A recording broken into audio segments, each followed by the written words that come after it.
Gente, bom dia. Bom dia para os irmãos que estão também em suas casas, né? A gente está hoje terminando, né, a nossa reflexão sobre o Pai Nosso. E hoje a gente vai trabalhar essa questão da grande finale. Teu é o reino, o poder e a glória. Então, eu até nem sei por onde que a gente vai começar nessa reflexão, porque já escrevi isso aqui várias vezes e reescrevi, e hoje até acordei muito cedo, né? Fiquei pensando em várias coisas, inclusive sobre uma coisa que eu havia dito para a Bia, né? E isso me ferveu a cabeça bastante, e eu não sei, na verdade, eu não sei por onde vou começar. Vou pegar algumas coisas apontadas aqui, e outras vou deixar de lado, evidentemente, né? E eu disse para a Bia que eu falaria hoje sobre sobre o quê? Sexto, né? Sobre o sexto. É a oração do sexto. Você diz, eu quero ver mesmo. Eu disse, não é sobre o terço, é sobre o sexto. E então, vamos ver se a gente consegue pegar alguma coisa nesse sentido, né? Bom, uma coisa que é bastante interessante é que, em certos lugares, quando você está orando a oração do Pai Nosso, né, você percebe que, em um certo momento, algumas pessoas param de orar, né? Não nos deixes cair em tentação, mas livra-nos do mal. Do mal, amém.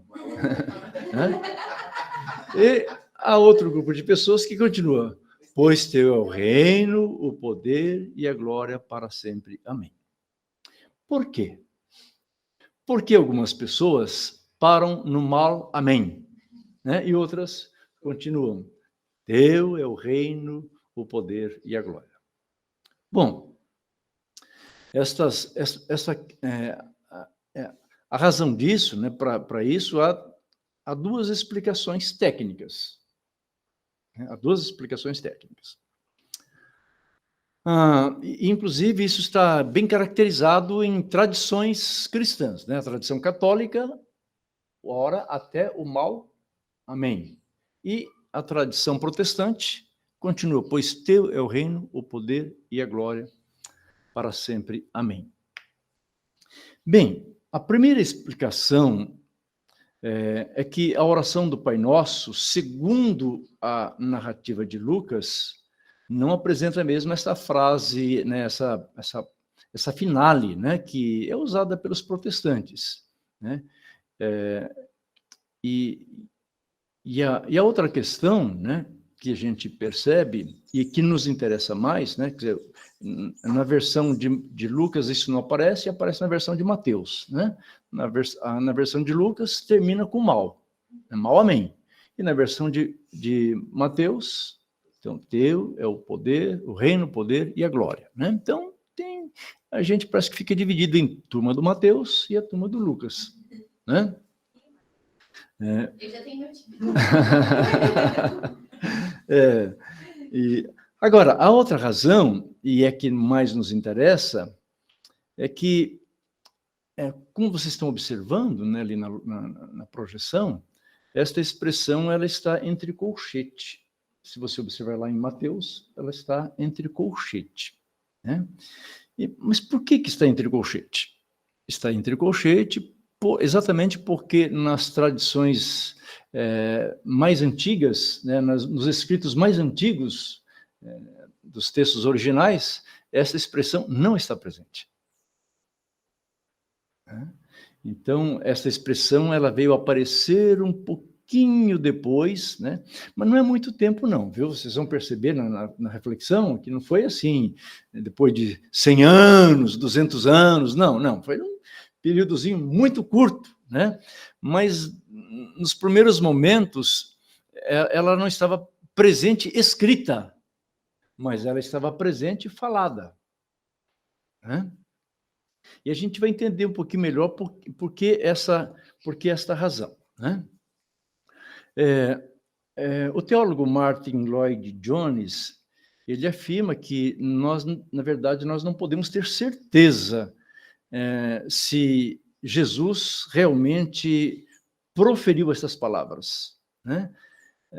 No entanto, ele diz, independentemente se Jesus proferiu ou não proferiu, o fato é que essas palavras são extremamente apropriadas para a oração.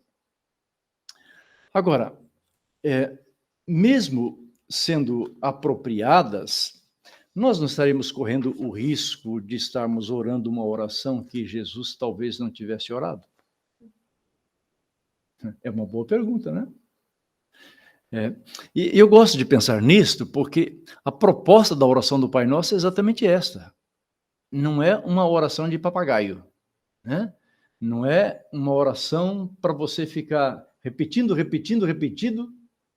sem nela se debruçar, sem nela pensar e refletir, sem ela vazar a sua vida inteira, né? Porque ela faz parte dos ensinamentos da montanha, né? E ela está relacionada aos ensinamentos do Sermão da Montanha, e ela também está ligada aos 10 mandamentos, a tradição da história hebraica do povo de Israel. E é muito interessante quando você começa a se debruçar sobre isso, você vai percebendo essas ligações tão extraordinárias, né?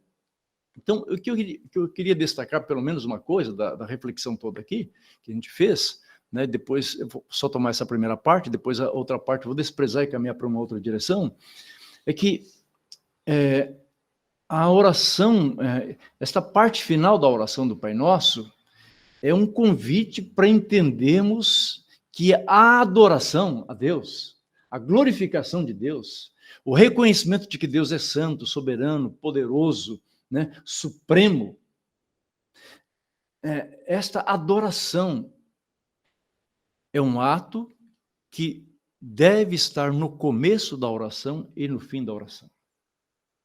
É um ato, é um procedimento, é uma atitude que não apenas deve estar nesta oração orada, falada, mas que deve estar presente na nossa vida, na nossa existência. A nossa existência não tem sentido nenhum se nós não a vivermos com o propósito de adorar a Deus. Como é que diz lá a pergunta do Catecismo Maior de Westminster? Para que fim Deus criou o homem? Estão lembrados? Né? Ele o criou para a sua própria glória, para glorificá-lo, para exaltá-lo, né? E é bem interessante que no meio do Sermão da Montanha, né, Jesus coloca essa expressão: busquem em primeiro lugar o reino de Deus, a sua glória, a sua justiça, e todas as demais coisas lhe serão acrescentadas. É muito interessante pensar nisso. E eu estava, nesta madrugada, me recordando de algumas coisas que aconteceram na minha vida. Eu tinha, então, 17 anos, desesperado, cheio das depressões da vida, cheio das angústias da alma, né? Passava, às vezes, noites e noites acordado, lidando com os dramas da minha alma, do meu coração. E foi bem numa segunda-feira, tive apenas a primeira aula na escola, né? Era o científico, né? Lembra, Milton?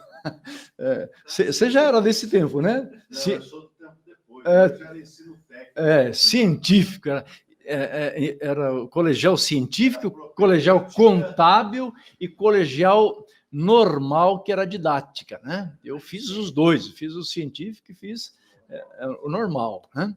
Bom, eu tinha tido apenas uma aula, cheguei em casa, minha mãe e minhas irmãs tinham um comportamento bem diferente e começaram a falar algumas coisas assim a respeito de fé. Eu fui ficando muito inquieto com respeito àquilo, né? E eu falei assim, pô, vamos acabar com essa conversa boba, né? E falei assim, vamos fazer oração para ele dormir? Porque orou, acabou, você vai dormir, né? E foi muito interessante, porque minha irmã foi até a sala, pegou a Bíblia, ela pediu a Deus a direção para a leitura de um texto, e eu sei agora, porque depois ela me contou, que era o Salmo 112, e ela veio ler o Salmo e começaram a orar de uma maneira que eu nunca tinha visto em casa, elas orarem, né? E eu fui achando aquilo interessante e eu resolvi, assim, observar a oração e dizer amém. E no momento desse, a glória de Deus desceu sobre mim. A glória de Deus, né? A sua presença, a sua luz derramou-se sobre a minha vida e eu tive 2 sentimentos profundos. Primeiro, um sentimento de miséria, de desgraça, de perdição. Né? Eu nunca me senti tão miserável, tão desgraçado como naquela hora. Né? E eu não consigo, quebrei todo aquele momento e abri a minha boca e dizer para Deus que era um desgraçado, né? Uma pessoa perdida, arregaçada, e eu não tinha outro caminho, mas também um outro sentimento de repouso, de tranquilidade, de acolhimento. É a graça de Deus que envolve, que traz ao mesmo tempo a compreensão da nossa desgraça, mas também traz a compreensão da graça, né? Do alívio, da cura, da restauração. Né? E eu sei que tudo mudou na minha vida. A partir daquele momento, daquela hora, as coisas se alteraram radicalmente. E depois, oportunamente, eu fui ler Isaías capítulo 6. No ano da morte do rei Uzias, o profeta está dizendo isso. Né? Ele viu o Senhor, ele viu a glória do Senhor. Então, eu tive a experiência igual do profeta. Né? Então, o que aconteceu com ele? Ele disse, ai de mim, Senhor, porque sou um homem de lábios impuros e vivo no meio de uns canalhas que não servem para nada, né? E os meus olhos viram a glória de Deus. E os meus olhos experimentaram a glória de Deus. Mas esse sentimento de desgraça na vida do profeta teve também um sentimento de acolhimento, porque um anjo tomou uma tenaz, sabe aquele negócio de pegar brasa, né, na churrasqueira, né? Fica mais claro assim, né? Pegou aquele pegador de brasa e pegou uma brasa e colocou na sua língua, nos seus lábios, para purificá-lo. A presença de Deus faz isso, ela nos resgata, nos acolhe, né? E então, mas não somente isso, dá um outro sentido na vida, um outro direcionamento na existência. E então o Senhor pergunta, quem irá por nós? A quem enviarei? E então o profeta diz, eis-me aqui, Senhor, envia-me a mim. Eis-me aqui. Né? Aquele que antes não era pronto, não estava disponível, agora tem uma entrega total, completa diante de Deus. Senhor, usa minha vida como tu queres. Eu lembro que eu lidava com o desafio no coração de fazer medicina. Uma briga, viu, Pedro? Mas eu também, família pobre, né, desprovida, mas eu pensava assim, bom, eu vou fazer também a escola normal, porque professor naquela época ganhava bem, viu, André? Ganhava bem. Faz tempo. Eu falei assim, vou fazer a escola normal, por quê? Porque eu termino o colégio, né, eu já posso ser professor.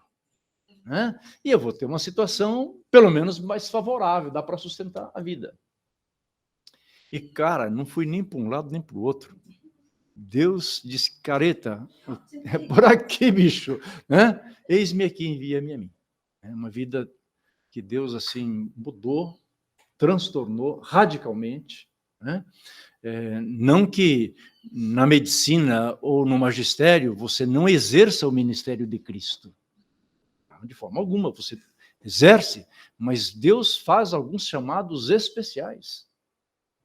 E eu tive essa graça, essa bênção, esse privilégio de ter experimentado esse chamado de Deus. Mas tudo parte da glória de Deus. E tudo caminha em direção à glória de Deus. A oração do Pai Nosso está tratando disso. Pois teu é o reino, o poder e a glória. Bom,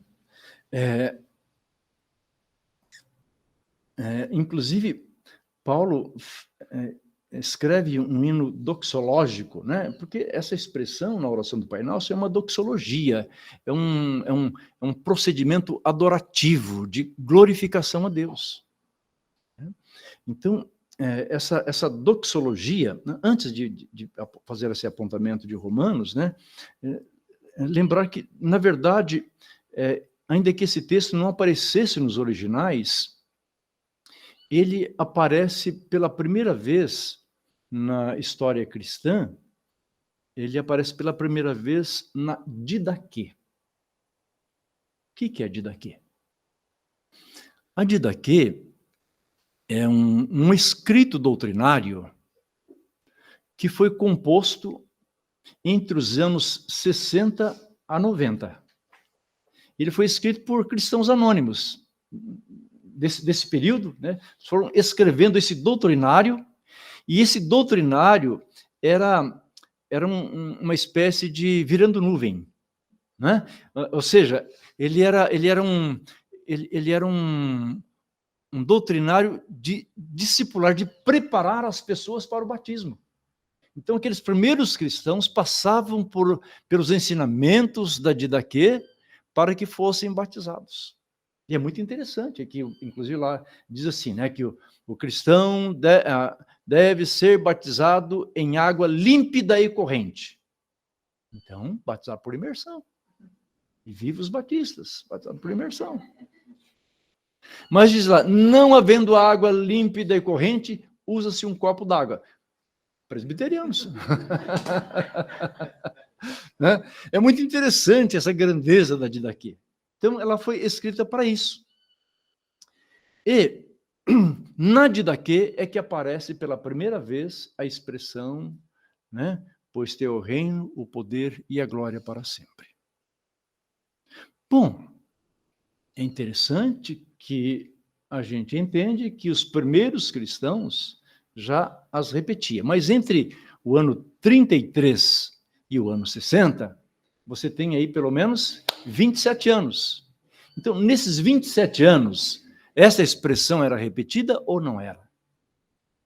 Ela estava presente ou não estava presente entre os cristãos?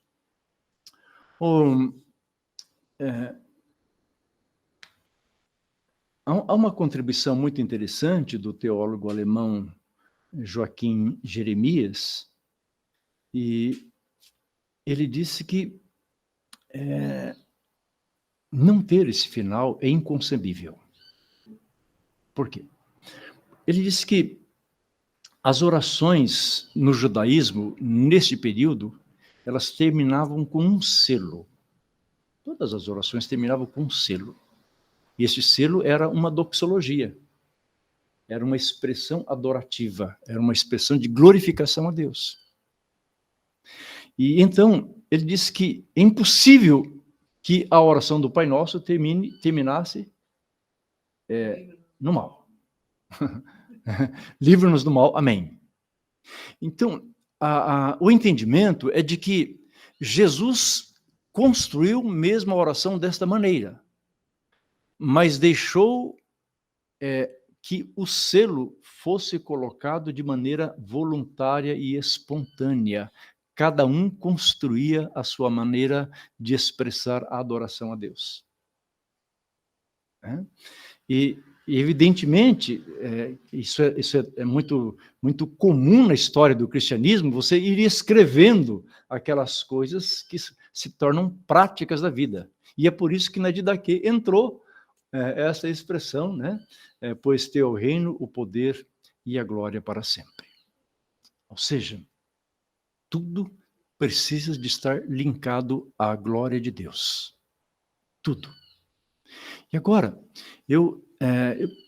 você esqueça, pode esquecer aí a sequência aí, que eu não vou seguir nada, não. Isso aqui é uma coisinha muito interessante. Eu vou passar algumas dessas daqui. Esse aqui não é o terço, não. Fiquem sossegados. Né? É o sexto. Exatamente o sexto. Esse aqui enrolou um pouquinho.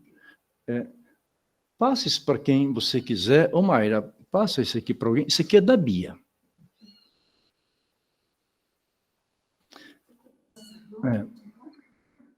Então, você pega... a oração do Pai Nosso é uma proposta não de orar o terço. Por quê? O terço, na verdade, ele é paradoxal ao ensino de Jesus. Porque Jesus está dizendo, quando vocês forem orar, não usem repetições vãs, inúteis. Repetições que não passam. Não é que você não pode repetir uma oração, mas se ela for vã, ou seja, se ela não passar pelo teu coração, pela tua reflexão, pela tua alma, se ela não vazar a tua existência, então ela era uma repetição vã. Mas a gente pode orar a oração do Pai Nosso. Mas a oração do Pai Nosso deve ser orada assim. Isso aqui é coisa de pescador, viu, Hamilton? Coisa de pescador. Então, eu queria tornar a oração do Pai Nosso bem prática com vocês hoje, pegando essa doxologia. Então, vamos pegar essa parte maior, aqui, que está aqui na cabeça, como a doxologia. Então, tudo começa com a glorificação a Deus. Tudo termina com a glorificação a Deus. Então, Jesus disse, quando vocês forem orar, né, o que eu estou trazendo aqui para vocês, uma proposta para mim mesmo. Né? Eu já usei isso por muito tempo. Né? Eu lembro que eu saía para caminhar, onde eu ia caminhar tinha um pé de Santa Bárbara, não sei se vocês conhecem Santa Bárbara. E a Santa Bárbara, ela tem umas sementinhas, cachos de sementes, né?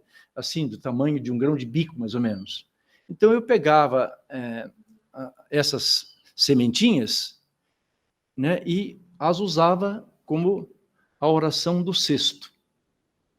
Né? Então, só que não tinha essa parte maior, evidentemente, só tinha... Ou então pedrinhas. Então, às vezes, eu colhia as pedras e saía caminhando e orando. É lógico que hoje você pode até orar em voz alta, porque ninguém vai te chamar de maluco, especialmente se você tiver um fone de ouvido, né? Então você pode falar sem problema nenhum. Mas se você não quiser falar audivelmente, você fala mentalmente. E o sexto é exatamente para te disciplinar, para arranjar a sua oração. E a oração do Pai Nosso deve ser assim. Então ela começa com a glorificação. Como que é? Pai nosso que estás nos céus, santificado seja o teu nome. Pai nosso que estás nos céus, que é criador de todas as coisas, que é soberano, que é santo, que é onipresente, que é onisciente, que está em todos os lugares. Pai nosso, porque não é só meu, é Pai dos meus irmãos, das outras pessoas para as quais o meu amor deve também estar voltado a elas, né? Então, você tem um tempo de contemplação de Deus, de adoração a Deus.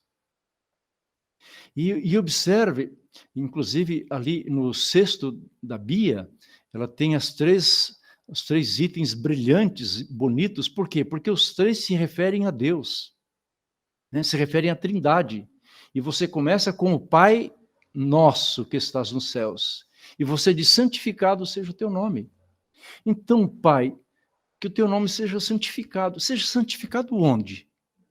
A oração do Pai Nosso é para você viajar. Sabe? Não é para você fazer um repeteco e pronto. Não, é para você viajar. Santificado seja o teu nome, Senhor, nos meus lábios. Como é que são os meus lábios? O que é que eles proferem? Que palavras eles dizem?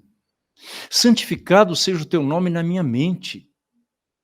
Santificado seja o teu nome no meu corpo. Senhor, quantas vezes eu dano meu corpo, eu como porcaria que não devo comer, eu não pratico exercício físico, eu não tomo sol o suficiente.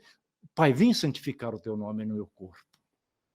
Você está percebendo que é uma coisa séria? Séria demais? Então, depois que você sai do Pai Nosso, você entra naquela oração cuja mensagem foi proferida pelo Hamilton. Venha o teu reino. O que é reino? O reino é o Evangelho. O reino é a presença de Cristo. O reino é a revelação de Jesus. O reino é o domínio de Deus. Então, venha a presença dominadora de Deus no seu amor, na sua graça, através de Jesus. Venha onde? Venha sobre a minha casa, venha sobre o meu trabalho. Nossa, Senhor, venha sobre a política brasileira que precisa do teu reino. Então, venha o teu reino é outra viagem que você deve fazer na oração do Pai Nosso. E observe que a oração do Pai Nosso é ensinada assim, não para ser um repeteco, mas para você ter uma mente criativa. Ela te induz à reflexão, ela te induz ao clamor, à súplica, ela te induz a você a orar da maneira correta. E qual é a maneira correta? É pontuar aquelas coisas que glorificam a Deus. Senhor, que o Senhor seja glorificado no teu reino presente em todas as coisas. Aí depois, né, você tem a referência ao Deus Pai, a referência ao Deus Filho e seja feita a tua vontade, assim na terra como nos céus. Quem conhece o coração do Pai e conhece o nosso coração? Senão, o Espírito Santo. É o que ensina, é o que orienta. Ó Espírito Santo, faça a tua vontade no meu coração de tal maneira que eu tenha prazer na leitura da palavra de Deus, que eu tenha prazer nos seus ensinamentos, que os seus ensinamentos sejam prioritários na minha existência, que eles conduzam a minha ética, a minha moral, a minha vida, que eles conduzam as minhas escolhas, que eles conduzam as minhas esperanças. E não só minha, mas também daqueles que vivem comigo. Porque você está se dirigindo a um Deus trino que não é meu, particularmente, mas que é um Deus trino de todos nós. Então você termina o primeiro eixo da oração do Pai Nosso. Aí depois você vai para o segundo eixo, né, o segundo bloco. Né, e da Bia ali tem cor azul, né, porque é uma referência à humanidade. Não é porque é uma referência ao homem, não o homem como sexo masculino, né? Mas é uma referência à humanidade. Né? E, como temos visto, ela aborda as três bases, os três elementos da constituição humana. Então, o primeiro, qual é? O pão nosso de cada dia nos dá hoje. Bem, para a Bia, esta oração não teria sentido nenhum, porque a Bia trabalha, né? Ela ganha bem para arrebentar, inclusive vai casar, né? E ela passa na padaria, compra quantos pães ela quiser e para quantos dias ela desejar. Graças a Deus que Jesus não nos ensina o meu pão de cada dia, ela ensina o pão nosso de cada dia, porque é bem provável que a vizinha da Bia não tenha o pão de cada dia. E isso é um desafio à coletividade, à fraternidade, à vivência da igreja, do corpo de Cristo. Então o pão é nosso, não é meu. Mas o pão nosso é uma referência às nossas necessidades físicas. Não só de pão viverá o homem, mas de toda a palavra que procede da boca de Deus. Mas aí na oração a referência a todas as nossas necessidades físicas, inclusive de saúde. Né, doutor? Inclusive. Então, o pão nosso de cada dia nos dá hoje, dá a quem? A mim, mas dá também aquela turminha que vem para o ponto de encontro, né? E não tem, às vezes, o ponto de encontro é a resposta de Deus para a sua vida. Você entende? Então a oração do Pai Nosso nos convida a fazer essa inserção na existência. Aí depois, perdoa as nossas dívidas. Eu gosto mais daquela versão, perdoa as nossas ofensas, porque as nossas dívidas, enquanto pecado, já estão perdoados em Cristo. Mas acontece que nós não somos estáticos, nós não somos um poste. Nós andamos, nós nos relacionamos, nós existimos, nós vamos e voltamos, nós casamos, nós temos filhos, nós temos vizinhos, nós temos professores chatos e professores bons. Então, enquanto andamos, nós sujamos os nossos pés, nós ofendemos e somos ofendidos. Sogro, sabe, tem de tudo na nossa vida, e a gente se machuca, e a gente machuca os outros. E isso afeta as nossas emoções, afeta o nosso equilíbrio existencial de vida. Então Jesus está dizendo para a gente orar assim, né? Perdoa as nossas ofensas, Senhor, só com um detalhezinho, da mesma maneira que eu sou perfeito em perdoar. Aí a coisa pega, não é mesmo? A oração do Pai Nosso não é para gente pequena, não, é para gente grande. É para os fortes, não é para os fracos. E, aliás, é para os fracos também, né? Porque essa é a hora de você pedir misericórdia de Deus, porque eu sou um perdoador. Eu sou um cara que não leva as ofensas para casa. Eu sou um cara pronto para não responder de forma áspera, como eu Altamiro, sou assim. Áspero, duro. Né? Assim, rápido no gatilho. Então eu preciso de orar assim, para que Deus me traga equilíbrio emocional, saúde emocional. Mas não somente a mim, mas também para a esposa que vive comigo. Né? Ela não concorda muito com algumas coisas. Ela não pensa igual eu penso. Ela não age igual eu ajo. E eu não suporto isso. Como é que eu faço? Você está entendendo? A oração do Pai Nosso é uma oração relacional. E Jesus começa exatamente com isso. Pai Nosso, Pai querido, Paizinho, Abba Pai. E é isso que quer dizer. É a oração da criança que se dirige ao Pai. Então, a oração do Pai Nosso, ela é toda relacional, ela trata das nossas relações.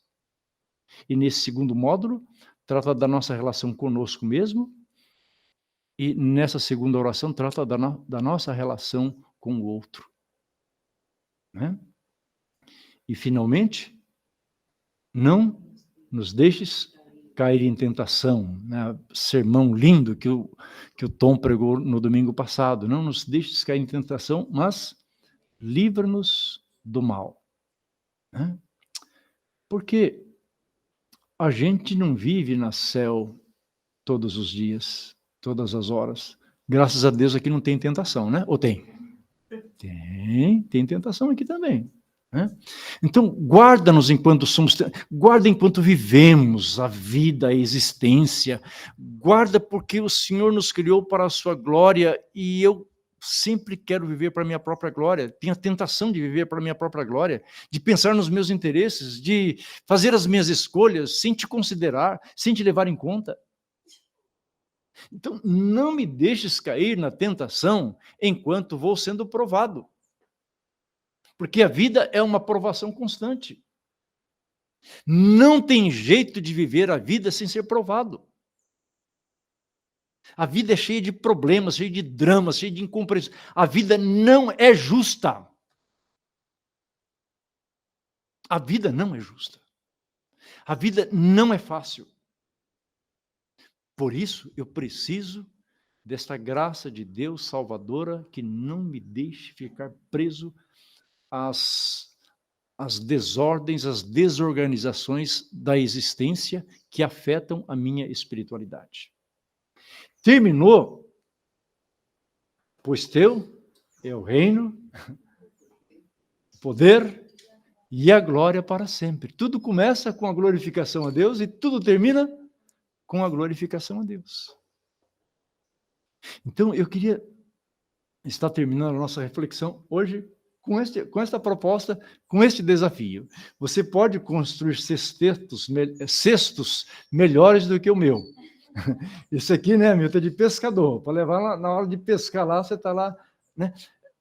Mas enquanto você está caminhando, às vezes até durante o intervalo de uma aula, põe na mão e você tem a facilidade de ir puxando os elementos. Você está num lugar que você não pode orar em voz alta, ore no silêncio do teu coração, mas torne isso como um guia. A oração do Pai Nosso é um guia da oração.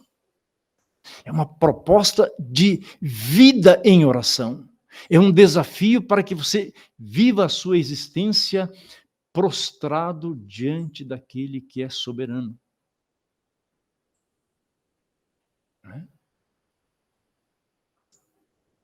Pois, no princípio, criou Deus os céus e a terra. Ó Israel, para que você se lembre que fui eu, o Senhor teu Deus, quem te tirou do Egito.